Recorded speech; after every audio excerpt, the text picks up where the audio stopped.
For consultations, tutoring, and courses, please visit laurabharatastrologer.com. And if you like my videos, please like and subscribe. Thank you. Hello everyone. Today's video is about Rahu and Ketu, or the moon's nodes, and their synastry between two charts, or the Rahu and Ketu in relationships and what they bring into a relationship. These are the most important planets, even more important than Venus or the sun or the moon, regarding relationships. And the reason is there's a myth about Rahu and Ketu. They used to be whole. They used to be together as a demon called Swarbanu. And Swarbanu was cut in half by the discus of Vishnu. And so Rahu and Ketu are actually searching for each other and to become whole again. And this plays a major role in our relationships, especially our romantic relationships. And so they are extremely important within the individual and between two individuals across charts, which is called synastry.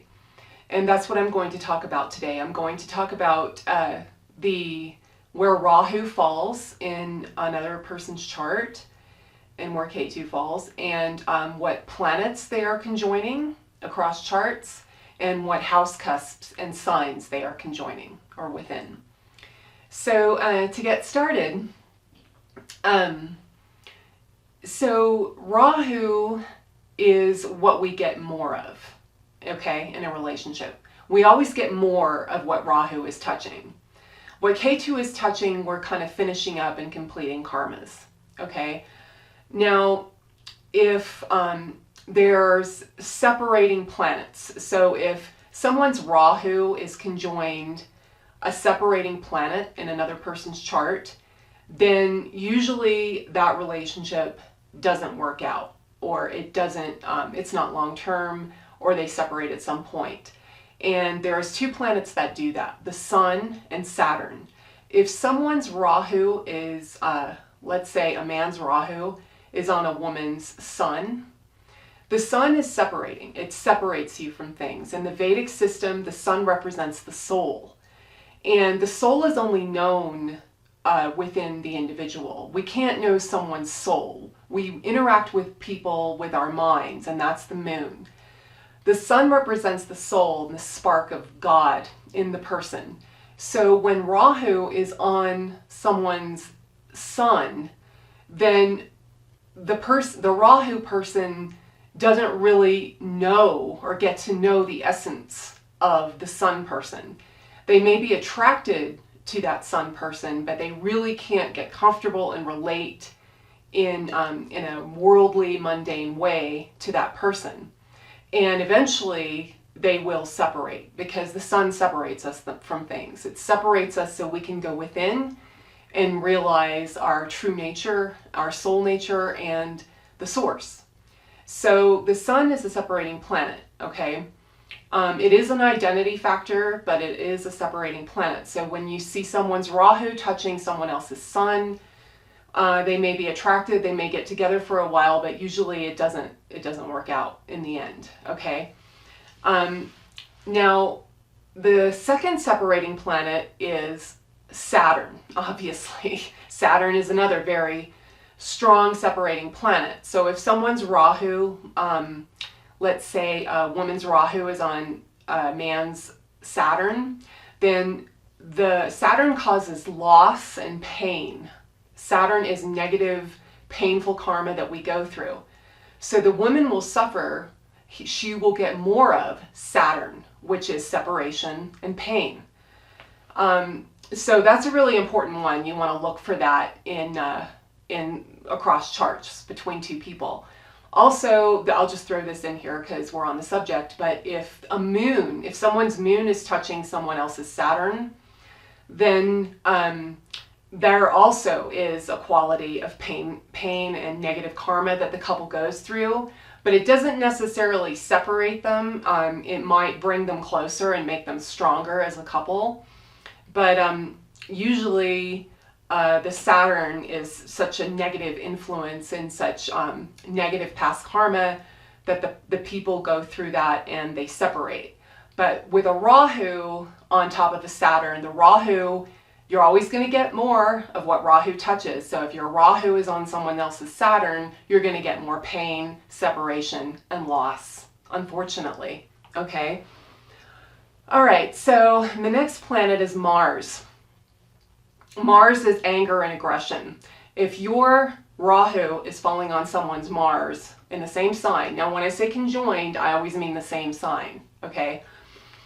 If it's on someone's Mars, you're going to get more anger and aggression and arguing and debating and, a meeting of wills or a competition of willpower, which isn't very good for relationships. So that's another thing you want to look out for. There's going to be a lot of arguing. You're going to get more of Mars, okay? Now, when I'm talking about this with Rahu, the opposite is true of Ketu. If Ketu falls on these planets, you're going to get less of what these planets represent, less and less as the relationship progresses. So if you have Ketu on Saturn, you're going to get less. It might start out where it's kind of painful, but then it will be less and less as the relationship progresses. Same with the Sun. It won't be painful, but usually when there's a Ketu Sun conjunction, the people do not stay together either. And I'll get into that in a minute. But okay, so there's Mars, anger, aggression. You're going to get more of that if that is touching, if Rahu is touching Mars in someone else's chart. The next planet is Venus. That's a planet you want to have. If Rahu is touching someone's Venus, then you'll get more affection, more romance, okay, more care, more love or whatever, the Venetian qualities, more comfort, okay? So that's a good thing to have. Now, if Rahu falls on someone else's moon, that's also a very positive aspect to a relationship and usually causes a lot of attraction between two people if the Rahu falls on someone else's moon. It causes a lot of attraction for the Rahu person because the moon is the mind, the moon is the individuality. The moon basically represents us in Vedic astrology, especially if they're in the same nakshatra. Then that really causes a lot of attraction and a lot of good rapport, a lot of understanding each other.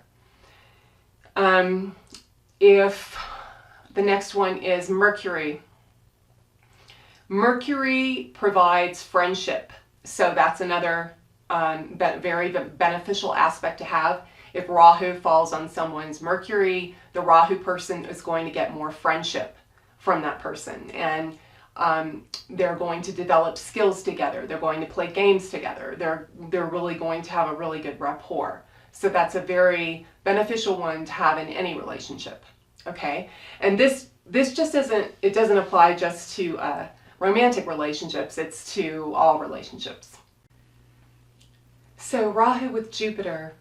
Rahu with Jupiter is also a very beneficial aspect between two charts because the Rahu person will gain in wisdom from the Jupiter person, gain knowledge, higher knowledge, wisdom, philosophy, that type of thing. They will become in joy too.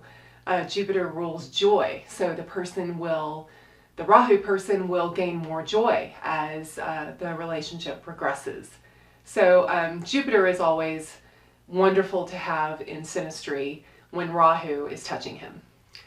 Now Ketu, and another thing, Rahu on the Ascendant, on someone else's Ascendant, also causes a lot of attraction. A lot of, the Rahu person is very attracted to the person's Ascendant, whoever, the person they're attracted to, if their Rahu is in that person's Ascendant.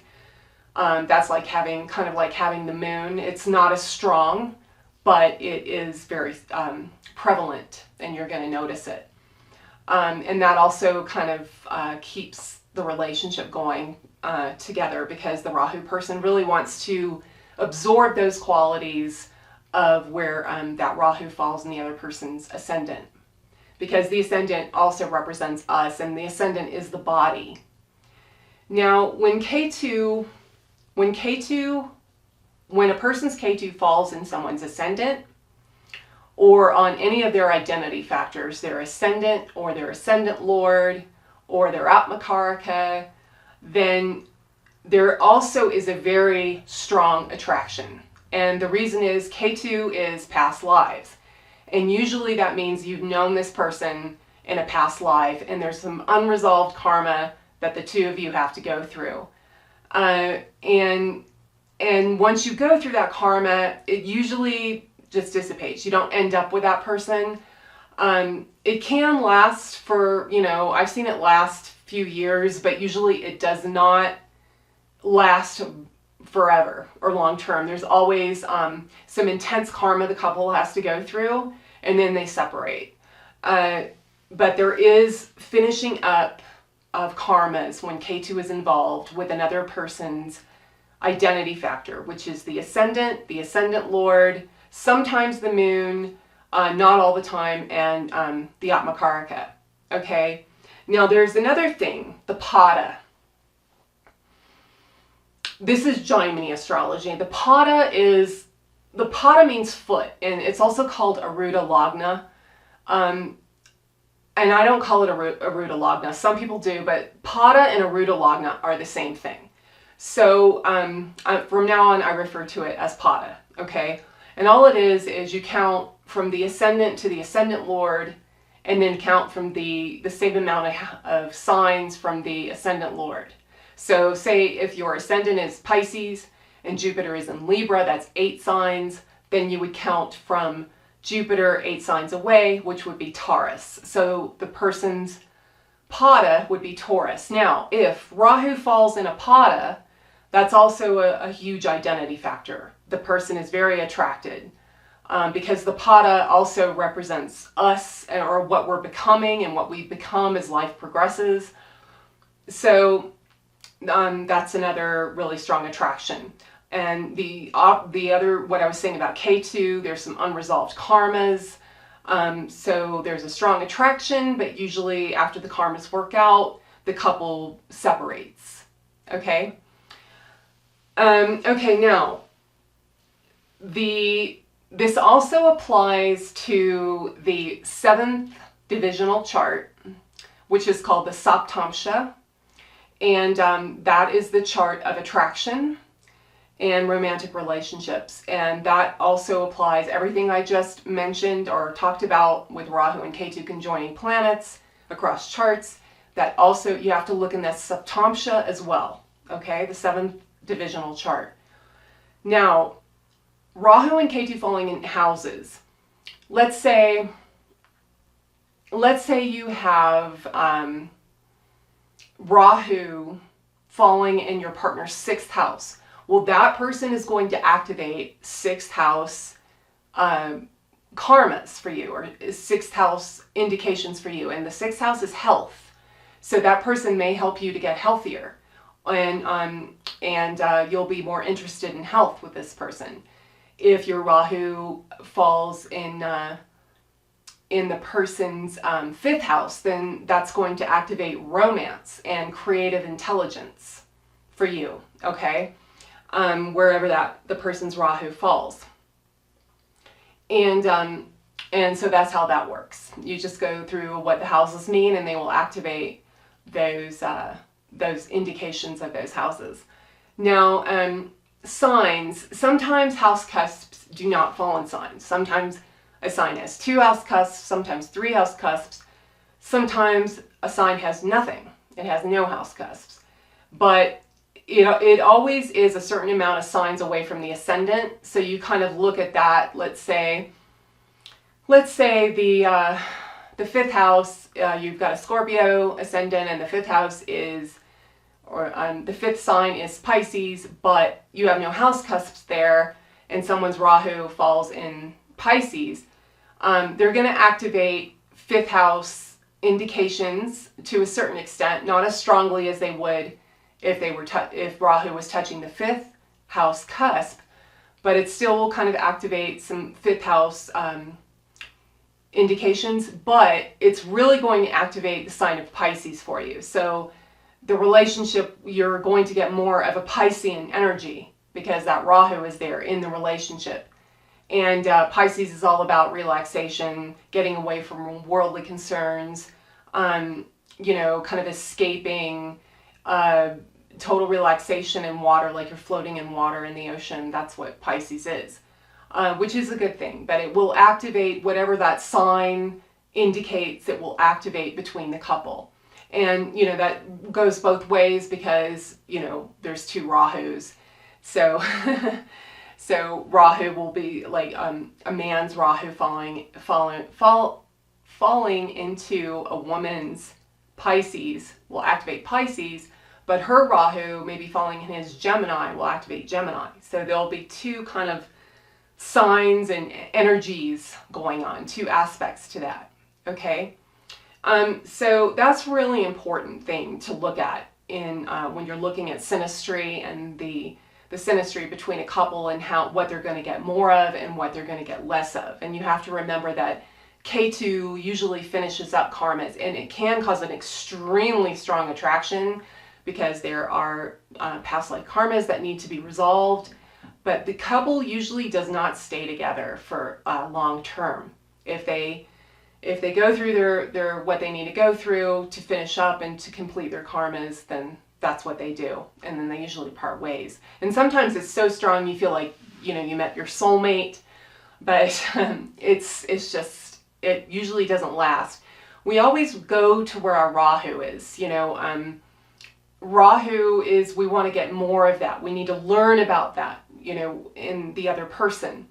And if, unfortunately, if Rahu's on separating planets, or if it's on Mars, an aggressive, angry planet, then we're going to get more of that.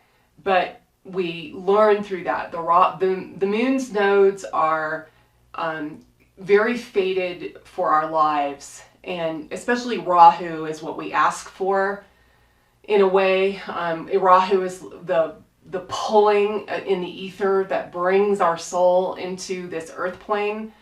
So so we have to go through, you know, what Rahu dictates, and that's the way it is. So I hope you've enjoyed this video, and I'm going to go into more detail about Rahu and Ketu. There's a lot more to say about that as far as relationship goes and the individual person. And, you know, it'll take, I don't know, a few more videos. But I'm trying for 3 a week, and I promise this time I'm doing it. So, yeah, that's what I'm going to talk about for the next couple of weeks, in addition to other things, too. So, yeah, stay tuned, and I hope you enjoyed this video. If you liked, please press the like button. And if you enjoy my videos, please subscribe. Thanks a lot. Bye.